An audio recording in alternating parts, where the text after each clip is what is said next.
12. 비난 게임. 책임감 게임에 대한 나의 담화는 그 자체로 완전하지 않습니다.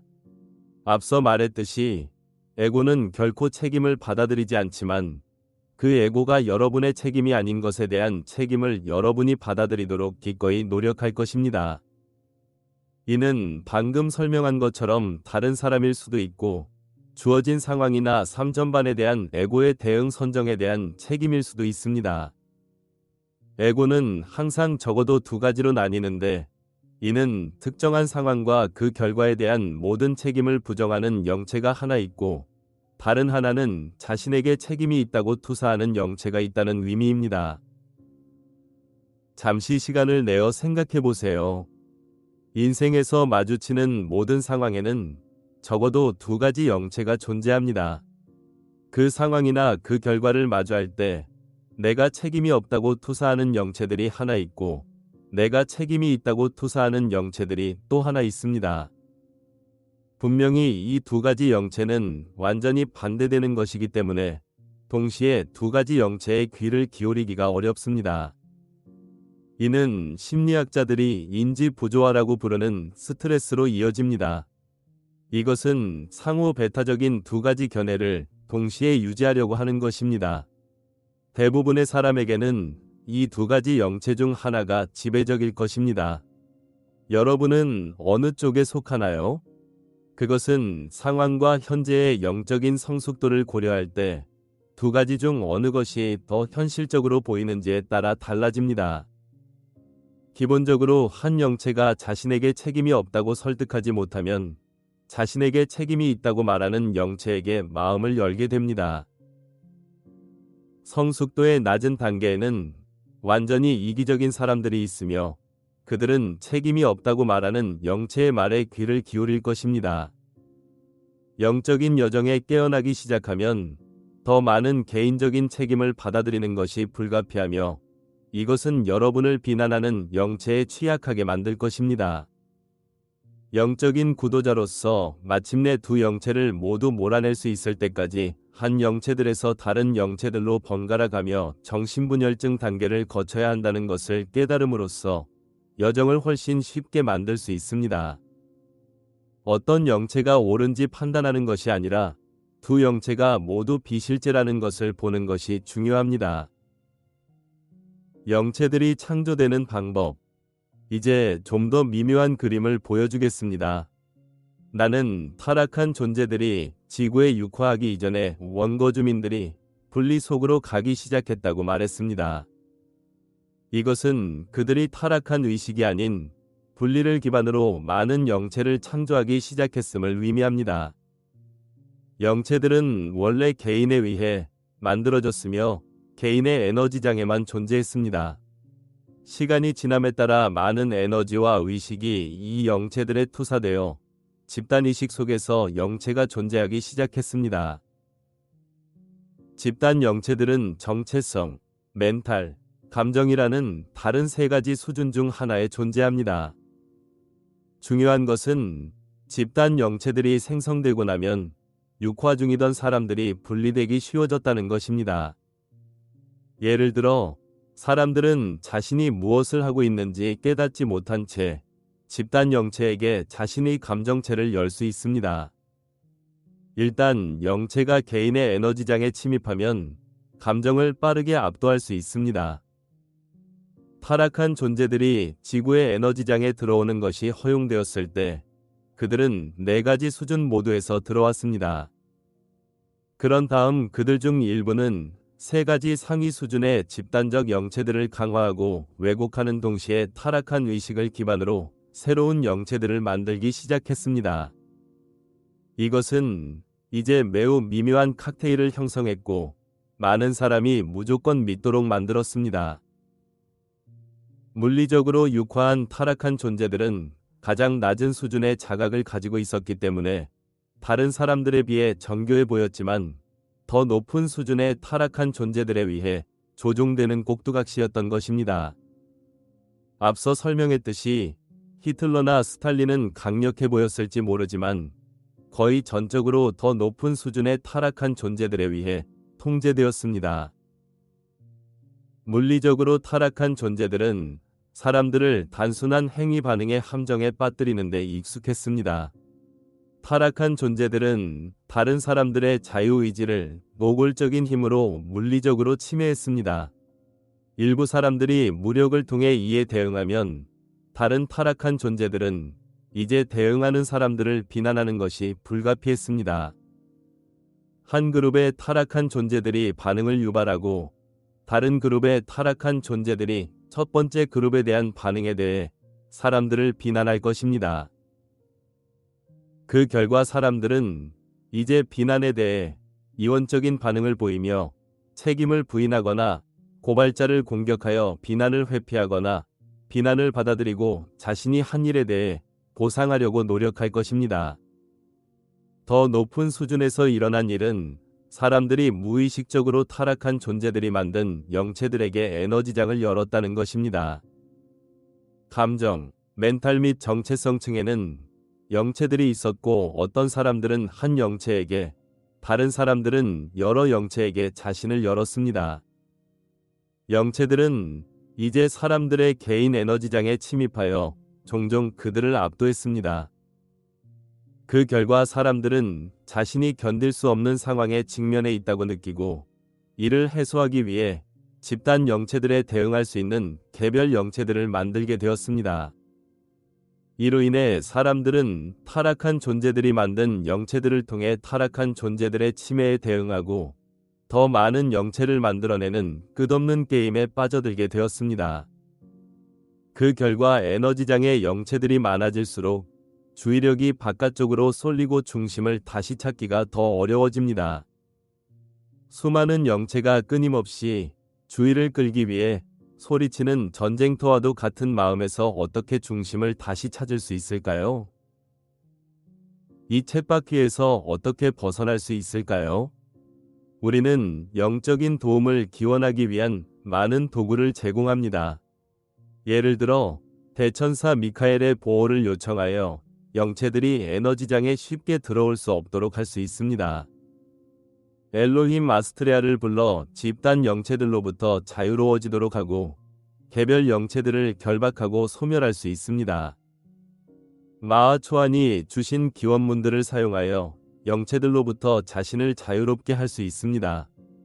생명의 강과 함께 흐르기를 보세요. 마음의 평화를 되찾는 가장 중요한 방법은 의식을 높이고 자신이 마음과 에너지장을 지배하기 시작하는 것입니다. 우리 상승 마스터들은 이를 위한 많은 가르침과 도구를 제공했지만 사람들은 세심한 자기 관찰을 통해서도 할 수 있습니다. 의식하는 자아의 두 가지 주요 능력, 즉 현재의 자아감에서 벗어나 무한을 경험하는 능력과 자신을 바라보고 결과가 마음에 들지 않는데 내가 왜 계속 이렇게 하는가? 라고 질문할 수 있는 능력을 사용할 수 있습니다. 결론은 자유의지가 가장 중요한 법칙이므로 여러분이 초대하지 않는 한 어떤 영체도 여러분의 에너지장에 들어올 수 없다는 것입니다. 타락한 존재들은 내가 설명했듯이 여러분이 무슨 일이 일어나고 있는지 모른 채 영체들에게 자신을 개방하도록 하기 위해 많은 교묘한 계획을 세웠습니다.